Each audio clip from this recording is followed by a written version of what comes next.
समस्त को मोर नमस्कार।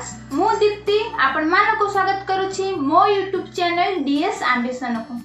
मु आज वीडियो रे आपण मानको सहित आलोचना करिबी दिव्यांग गोष्ठी बा PWD SHG बा पर्सन्स विथ डिसेबिलिटी SHG रो आवश्यकता कौन, यही गोष्ठी को आमे क्यों उद्देश्य रे गठन करूछंती, यही गोष्ठी गठन समय आमे क्यों विषय प्रति निहाती ध्यान देबा आवश्यक। दिव्यांग कहिले जो सदस्य शारीरिक और मानसिक क्षेत्र में नित्य कार्यक्रम पई अक्षम ताको आमे कहितांती कोन दिव्यांग बोली कहितांती। तो यही दिव्यांग को पूर्वरु आमे भिन्नक्षम बोली जानिथिले।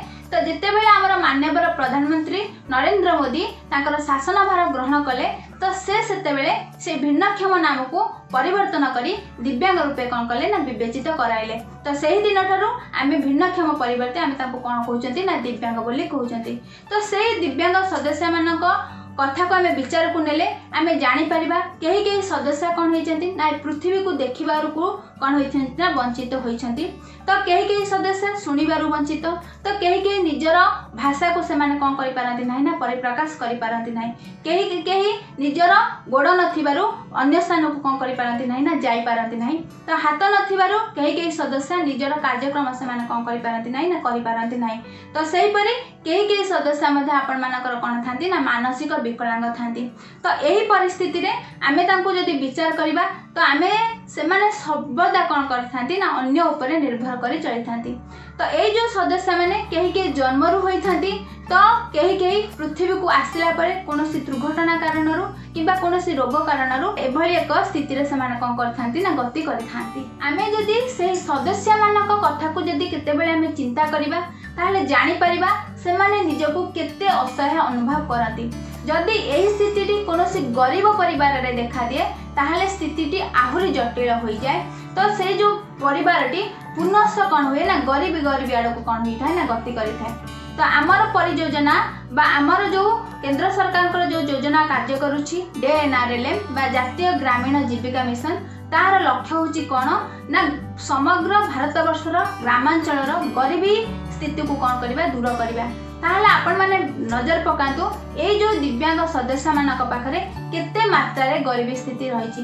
तो तेणु से गरीबी स्थिति को दूरीकरण करबा कहले आमको से सदस्य मानक कोन करबा दरकार ना एकत्रित करबा आवश्यक। ए एकत्रित करिवार गोटे माध्यम होछि कोन ना स्वयं सहायक गोष्ठी, जहा द्वारा से माने एकत्रित होई निजर सुविधा असुविधा को आलोचना करी विभिन्न प्रकार आर्थिक सहायता पाई निजको कोन करि पारंती एक स्वतंत्र परिचय दे पारि थांती। तेणु आमको कोन करिया पड़िबो ना से दिव्यांग सदस्य मानक नेकी स्वयं सहायक गोष्ठी गठन करबा निहाती आवश्यक। से दिव्यांग स्वयं सहायक गोष्ठी रे जदि जने दिव्यांग सदस्य सामिल होउछंती तो से सदस्यर कोन लाभ होउची ताहा हमें वर्तमान आलोचना करिबा। तो प्रथम होची दिव्यांग सदस्य मानकर असहायता को दूर करिया पई निहाती हमर कोन दरकार ना दिव्यांग स्वयं सहायक गोष्ठीर आवश्यकता रहिछि। तार असहायता माने आपण माने चिंता करतु गोटे दिव्यांग सदस्य सर्वदा कोन होइथाय ना लता सदृश होइथाय। मीन्स आपण मानक लता जेपरि आगु को बढ़िबा को हेले गोटे सहारा दरकार होइथाय, सेहि परि दिव्यांग सदस्य परिवारर विभिन्न सदस्य मानकर सहारा रे ही से माने कोन करथान ना जीवन यापन करिथांती। से माने गोटे परिवारर पई कोन हिथांती ना बोझ पलटि जाइथांती। तो एही असहायता को दूर करिबा पई हमकु निश्चित भाबे कोन करिया दरकार तांको गोटे गोष्ठी माध्यम रे एकत्रित करिबा आवश्यक। यहाँ पर सेमानक मध्यरे थिबा अंतर्निहित प्रतिभार विकास पाई स्वयं सहायक गोष्ठीर आवश्यकता रहिछि। तो जिते बेले से दिव्यांग सदस्यटी परिवार मध्यरे थिला तो सेते बेले ता मध्यरे कोन प्रतिभा अछि ता परिवार होंतु किबा ता बापा मां होंतु किबा से निजे भी हो से चिन्हि पारु नथिला। किंतु जेतेला हमें स्वयं सहायक गोष्ठी माध्यमे ताको एकत्रित करूछंती तार अंतर्निहित गुण कोन अछि ताहा कोन होइथाय ना विकसित होइथाय। भगवान तांको जन्म देइछंती माने निश्चित भाबे तांको पाखरे निहाती किछि ना किछि गोटे प्रतिभा रहिथाय। तेणु आमको सही प्रतिभा को कौन करिया दरकार चिन्हिबा दरकार। काहाको बुणाबुणी करिबार आदत थिबो, काहाको भल गीत किए बोली पारुथिबो, किए भल चित्र आंकी पारुथिबो। तो एही परि जहा पाखरे जो भली प्रतिभा अछि आमको सही प्रतिभा को चिन्हिके सही प्रतिभा किपरि आगो को विकसित होई परिबो से दिग प्रति कार्य करिबा आवश्यक, जहा हमर एही स्वयं सहायक गोष्ठी माध्यम रे ही गोटे गरीब परिवार रे ही संभव होई पारि थाए। आवश्यकता समय आर्थिक सहायता देबा पई आमर स्वयं सहायक गोष्ठी दिव्यांग स्वयं सहायक गोष्ठी कौन रही ना आवश्यकता रही। तो जिते बेले से सदस्य जनक से दिव्यांग सदस्य जनक परिवार मध्य एकाकी रोहुतिला तो सेते बेले ताको कोनोसी आर्थिक सहायता सहजरे मिल पारु नथिला। किंतु जेतेले से स्वयं सहायक गोष्ठी सामिल होउची जेतेले ता पाखरे 10 जन 15 जन कोन करूछन ना सेही बडी दिव्यांग लोकन को नेकी कोन करूची ना गोष्ठी गठन होउची तो सेते बेले विभिन्न सूत्ररु ताको आर्थिक सहायता कोन करथाय ना आवश्यकता समय रे मिलिथाय। से सरकार तरफ हो बा बेसरकारी तरफ हो कि आपण मान बैंक ठार हो मध्य कि पंचायत स्तरीय संघ ठार हो मध्य तो आवश्यकता समय तांको कोन होइथाय ना सहायता मिलिथाय। तो सेथि पई तांको पाखरे निहाती गोटे स्वयं सहायक गोष्ठीर आवश्यकता रहिछि। यहाँ पर विभिन्न सरकारी योजना बा बेसरकारी संस्था रे शामिल करबा उद्देश्य रे हमर कोन दरकार ना दिव्यांग स्वयं सहायक गोष्ठीर आवश्यकता रहिछि। आपण माने भाबी नथिबे जने दिव्यांग व्यक्ति को गोटे परिचय पत्र दिव्यांग बोली पाइबा पई मध्य बेले बेले कष्टकर होई पड़ी थाए। तो सरकारी योजना कथा आपण को पछरे आमे विचार करबा। तेणु जेतेबेले सेही दिव्यांग सदस्य माने स्वयं सहायक गोष्ठी रे शामिल होती तो सेतेबेले से माने विभिन्न विषय रे आलोचना करिके से माने जानि पारती प्रकृति रे तांका पई सरकार की प्रकार रो योजना रखिछि संविधान द्वारा तांका पई की प्रकार नियम प्रणयन करा जायछि। तो सेही योजना विषय रे जानि से सेथिरे शामिल होई कोन होई थांती ना उपकृत होई पारि थांती। तो सेही दिव्यांग सदस्य मानक पई अनेक बेसरकारी संस्था अनेक एनजीओ मध्य काम करूछि जहा सेमानकर दृष्टि रे रहु नै। तो सेही दृष्टिकोण को आनिबा पई हेले आम कोन रोछि ना दिव्यांग स्वयं सहायक गोष्ठीर आवश्यकता रहिछि। सेही परि भाबे आमे आउ के उद्देश्य रे दिव्यांग स्वयं सहायक गोष्ठी को गठन करि थांती। तो सेमानकर जीवन शैली को परिवर्तन करबा पई मध्य आमे दिव्यांग स्वयं सहायक गोष्ठी गठन करि थांती। अर्थात जेतेबेले से दिव्यांग सदस्य जनक परिवार मध्य एकाकी भाबे रहउतिला तो सेतेबेले तार कोनोसी सांगसाथी नथिले से समाज कोन अनुभव करि पारु नथिला समाज रे नीति नियम कोन से जानि पारु नथिला। किंतु जेतेबेले ताको आमे गोटे संघ दउछन्ती गोटे मंच दउछन्ती तो सेही मंच माध्यम रे तार बहुत सांगसाथी होजन्ती सबु सांगसाथी सहित मिलित भाबे रही तार निजर प्रतिभा से कोन करूची विकसित करूची ता सहित समाज रो नीति नियम जानि पारुची सरकारी योजना बेसरकारी योजना कोन जानि पारुची जहा द्वारा निश्चित भाबे तार कोन होची ना जीवन शैलीर परिवर्तन होची। तापरे समाज रे सेमानकर आत्मसम्मान स्वाभिमान वृद्धि सहित एक स्वतंत्र परिचय देबा उद्देश्य रे आमे स्वयं सहायक गोष्ठी कोन करथांती ना गठन करथांती।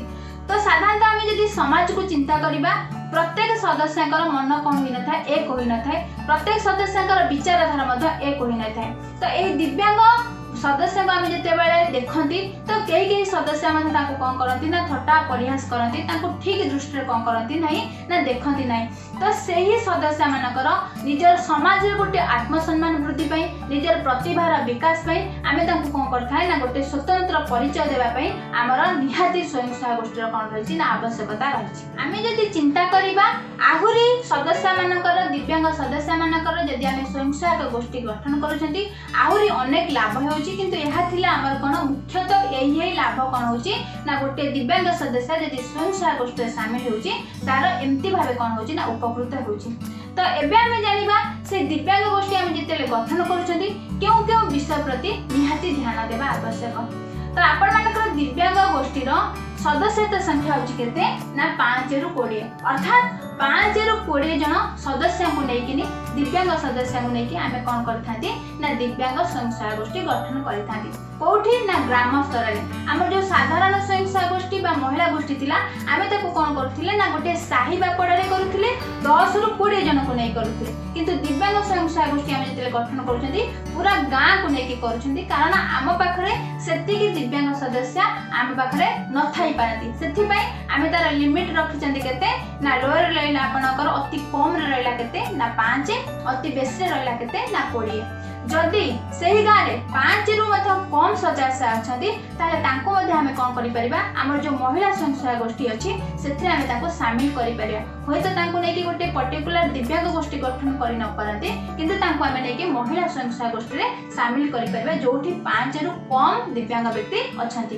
तो जेतेबेले से महिला स्वयं सहायक गोष्ठी से माने शामिल होचंती तो सेमानकर से जो स्वयं सहायक गोष्ठी जो नियम थिबो तांको पई ठीक हमें कोन करबा ना कोहल रखिबा कारण आपण मानकर से गोष्ठी जदि साप्ताहिक बैठक होउची ए दिव्यांग व्यक्ति माने साप्ताहिक बैठक रे होय शामिल न होई पारंती सेही परी जदि सेमानकर संचय 100 टंका रहउची मासिक कि आपण मानकर साप्ताहिक 15 टंका कि 20 टंका रहउची होय त ए दिव्यांग सदस्य जनक सेतिके संचय देबा को सक्षम होई न पारे तो सेही उद्देश्य रु ए दिव्यांग सदस्य को आमे लक्ष्य करिकिने जेतिकी नियम संभव तांको द्वारा पालन करिबा सेही नियम अनुसार आमे ताको कोन करिबा ना आम गोष्ठी रे शामिल कराइबा। एही दिव्यांग गोष्ठी रे शामिल हेबा पई आपण मानकर बयस सीमा किछि नाही जेपरि आपण मानकर गोटे महिला स्वयं सहायक गोष्ठी गठन करिया कहले निहाती 18 वर्ष ऊर्ध्व होइथिबा आवश्यक किंतु गोटे दिव्यांग गोष्ठी आमे जदि गठन करूछथि से दिव्यांग सदस्य मानकर कोनोसी बयसर सीमा नाही अर्थात आपण मानकर कम बयस सीमा कि अधिक बयस सीमा नाही। तो आमे चिंता करिबा साधारणतः गोटे सदस्यटी केते बेले दिव्यांग बोली जानि परिबो केते बेले से पृथ्वी को अनुभव करि परिबो नाही होय तो 1 वर्ष पर ही आमे जानि परिबा प्रकृत रे से व्यक्ति जनक कोन ना दिव्यांग कि दिव्यांग नुह तो तेनु आमे भाबुचंती कि 1 वर्ष पर तांको जदि आमे गोष्ठी रे शामिल करूछंती ताहले भलो हेबो किंतु आ पई कोनोसी बयस सीमा नाही।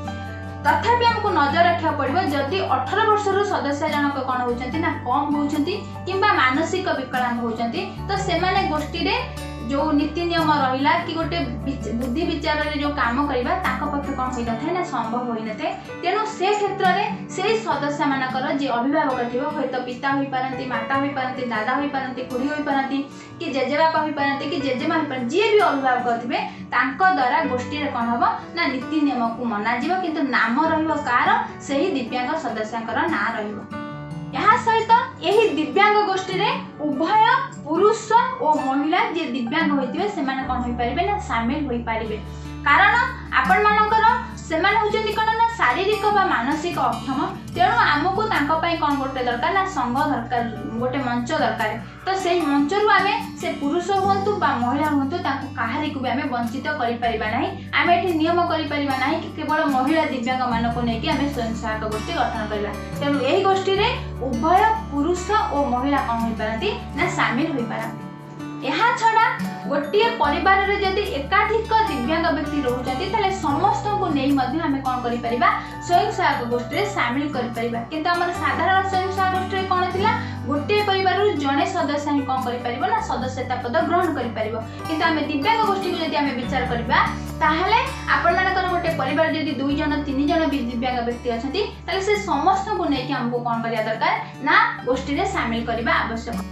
यहाँ थिला आपण मानकर गोटे दिव्यांग गोष्ठी हमें गठन जते बेले करूछंती यही विषय प्रति हमको कोन करा पड़िबो निहाती ध्यान देबा को पड़िबो ता सहित दिव्यांग गोष्ठी माने मध्य से माने किछि संचय करिवे से मानकर नाम रे बैंक रे मध्य अकाउंट खोलाबो से माने मध्य विभिन्न तालीम नेबे तो जहाँ भी हमर अलगा स्वयं सहायक गोष्ठी बा साधारण स्वयं गोष्ठी रे जो भी नियम अछि से नियम को ए दिव्यांग गोष्ठी मध्य पालन करिवे किंतु नियमटी टिके तांको ठारू आंकर नियमटी टिके कोन होइथाय ना कोहळ होइथाय। तो यह थिला आपण मानकर आजिर वीडियो जहाँ थिला दिव्यांग गोष्ठी रा आवश्यकता कोन एही गोष्ठी को आमे गठन कला बेले केउ केउ विषय प्रति आमे कोन करूछन ना ध्यान दउछन।